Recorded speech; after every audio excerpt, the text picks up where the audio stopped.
Hello everyone. Let's go through the poem An Elementary School Classroom in Islam. It is taken from the NCERT textbook for class 12, Flamingo. The poet of the poem is Stephen Spender. The presentation is prepared and narrated by Preeti Shrivastava, PGT English, Kendriya Vidyalaya, Sangathan. Let's know about the poet. Sir Stephen Harold Spender was an English poet, novelist and essayist who concentrated on themes of social injustice and the class struggle in his work. He was appointed as Poet Laureate Consultant in Poetry to the United States Library of Congress in 1965. One of his famous quotes, "When you read and understand a poem, comprehending its rich and formal meanings, then you master chaos a little."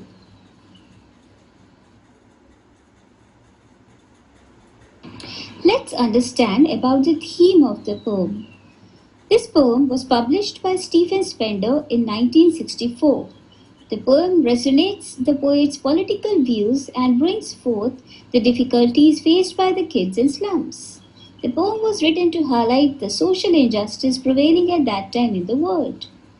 The theme of the poem, An Elementary School Classroom, is the plight of poor children living in slums. The poet wants the life of the slum children to be changed. He wants their poverty to end.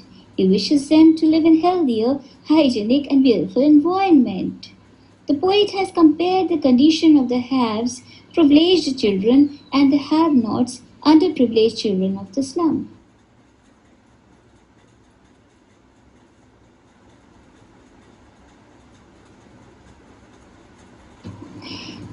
There are 4 stanzas in the poem. These stanzas will be shown to you. You can pause the video and go through one by one. I will be going through the explanation part. A simple explanation of stanza 1. The children staying in slums have a life full of struggle and lack hope and optimism. They are unwanted as the rootless weeds. They have no hope on their faces. They lack energy and enthusiasm. Their hair is compared to rootless weeds. One tall girl is sitting with her head down because she is disturbed and overburdened with poverty. Apart from that tall girl, few more children have been mentioned. There is a very thin boy who is deprived of even the basic amenities of life. He is as timid as a rat and he searches for food and security. One more unfortunate boy suffers from malnutrition and his growth is also stunted. In fact, he has inherited from his father twisted bones disease. Instead of property, he has inherited poverty, disease and despair from his parents. Apart from that tall girl, that paper-thin boy, and the boy who has inherited a disease, there is a mention of a sweet, tender-looking boy as well, who sits at the back of the class, who is different from the others as his eyes live in a dream. He is lost in his dreams and probably thinking about a better future. He thinks of the squirrel's games. He wants to enjoy and play freely like the squirrel in the garden outside. This is in contrast to the gloomy classroom. This is stanza 2. You can pause the video and go through the stanza on your own. I'll take up the explanation part. This is an easy explanation of stanza 2. The classroom of these slum children is not well maintained. The pale green walls, which were painted long ago with the help of donations, make the place look even more miserable. There is a portrait of Shakespeare on the wall. This is ironical, as Shakespeare has written only about the royal people, and it appears he is making fun of the poverty of the slum children. There are beautiful pictures of cloudless dawn and civilized dome, but the life in the slum contrasts with the civilized life which runs in the cities. There is also a picture of a beautiful valley full of sweet, fragrant flowers, and these children of the slum are condemned to live in the slums amidst garbage. So their real life is very different from various pictures which are hanging in the classroom. Their real life is miserable. The open-handed map in the classroom is showing all the places which are totally in contrast with their real world. Their real world is confined to the narrow, dusty streets of the slum, whereas a map in the classroom shows all the lovely and beautiful places which are far beyond their reach. These slum children have a bleak and foggy future in store for them. It is blurred with hopelessness. Instead of the normal blue sky, they live under the lead sky, dark and dull. And there is no hope for them. They are far away from the glory of natural beauty of the rivers, mountains, stars, and other beautiful things. This is stanza 3. You can pause the video and go through this stanza on your own. I will take up the explanation part. An easy explanation of stanza 3. The poet has called Shakespeare as wicked. Shakespeare is not wicked, but because he has glorified only the royal and the rich, his presence in the classroom appears to be making fun of the slum children. Talking about the open-handed map, which is showing all the lovely and beautiful places in the world, is actually instigating these slum children to take unfair means to escape from their cramped holes. These slum children are so undernourished that bones peep through their skins. The spectacles they wear have glass which has been broken and mended. Their entire appearance reflects their misery and deprivation.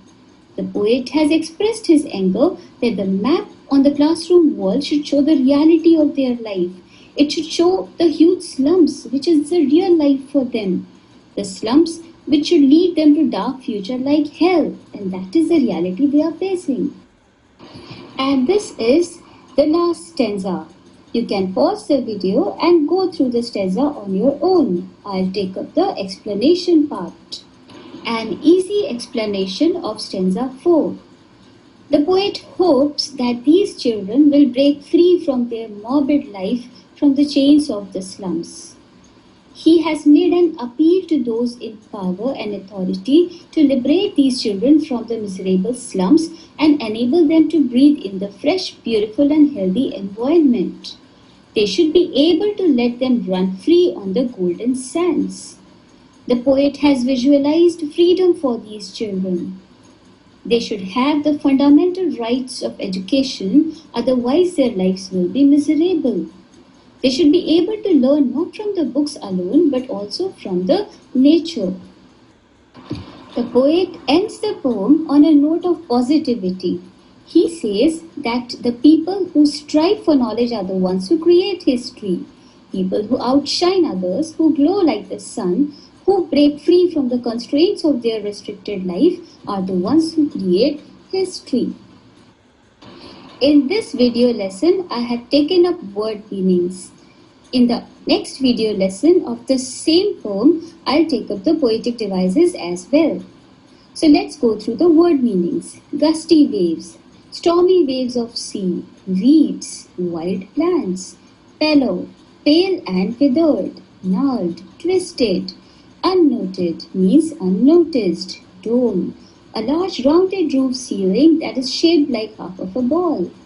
Cape, a point or extension of land jutting out into water as a peninsula or as a projecting point.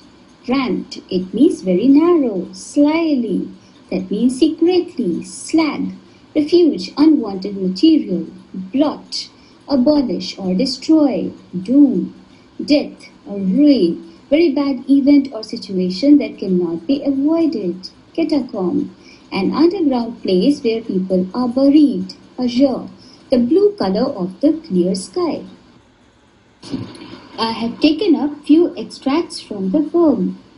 You can pause the video and go through the extracts. I'll be taking up questions and answers. Question 1. How do the children's faces look like? So they lack energy and enthusiasm. They look dull and pale. 2. Why do you think the tall girl is sitting with a weighed down head? Answer. Probably because she is depressed due to poverty. 3. Give 2 phrases which tell us that children are undernourished. Answer. The phrases are like rootless weeds and the paper seeming boy with rat's eyes. 4. What is the condition of the boy? Answer. He's as thin as paper due to malnutrition. He has bulging eyes like that of a rat. Extract number 2. Question 1. Who is the unlucky hare? The boy with stunted growth and twisted bones disease is the unlucky hare. 2. What has he inherited?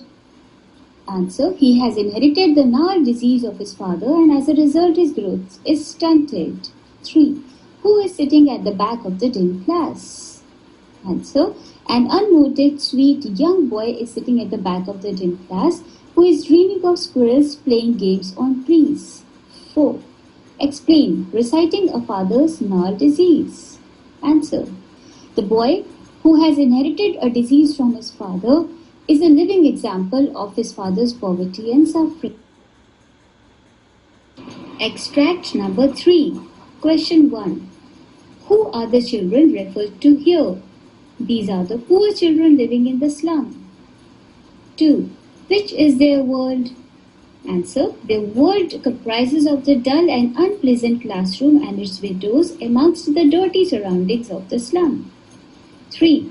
How is their life different from that of the other children? Answer.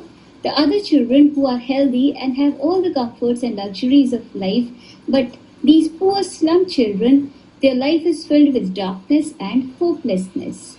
4. Why is the future of these children painted with a fog?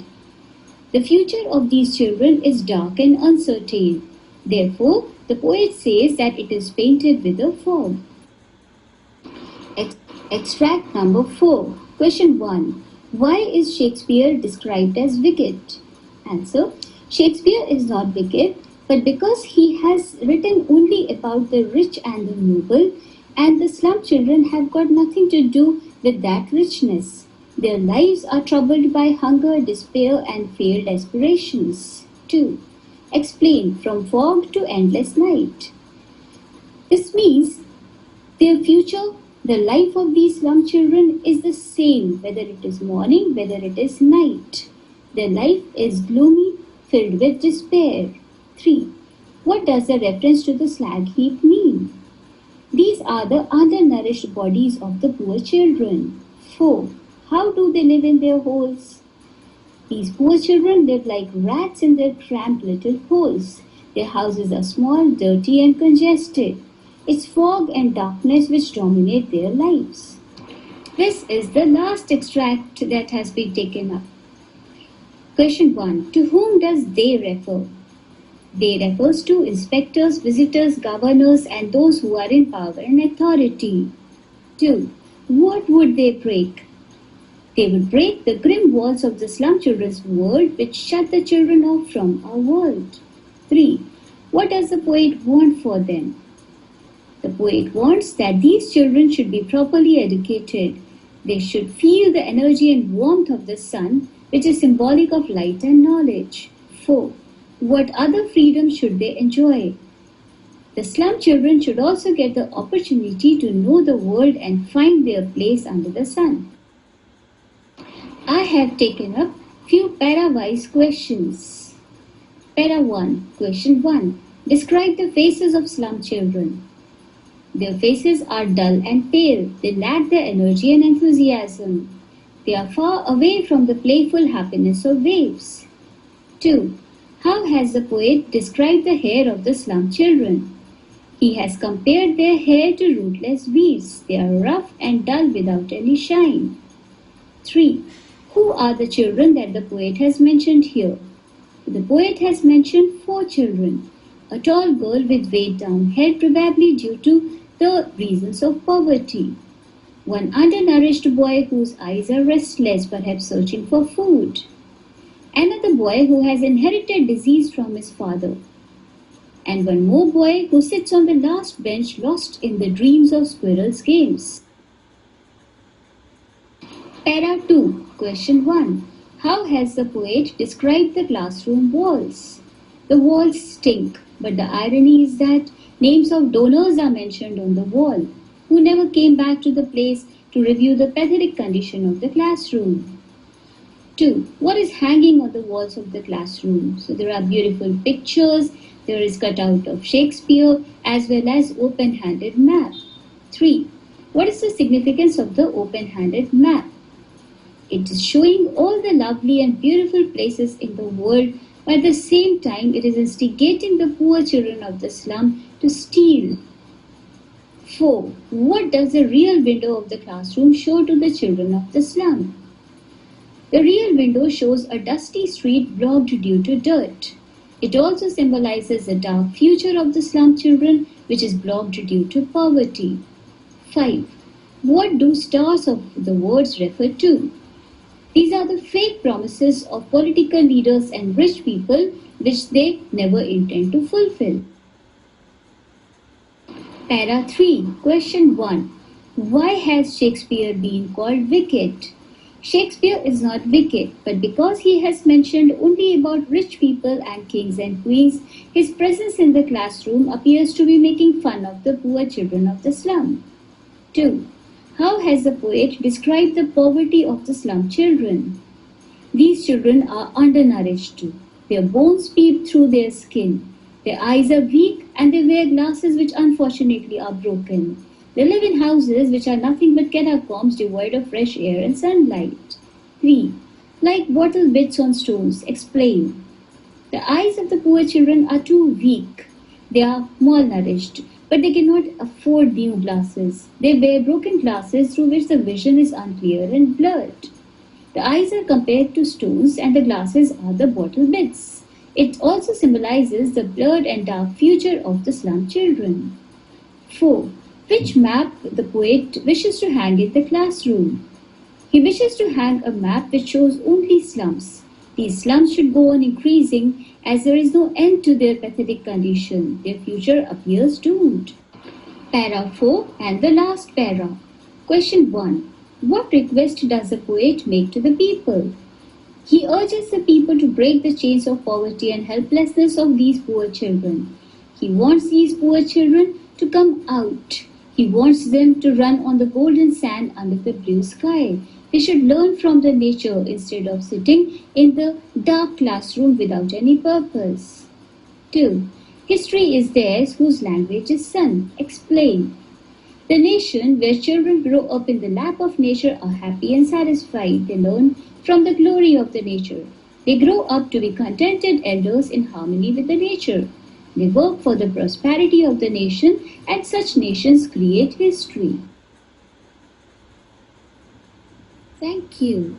You can contact me on the given details.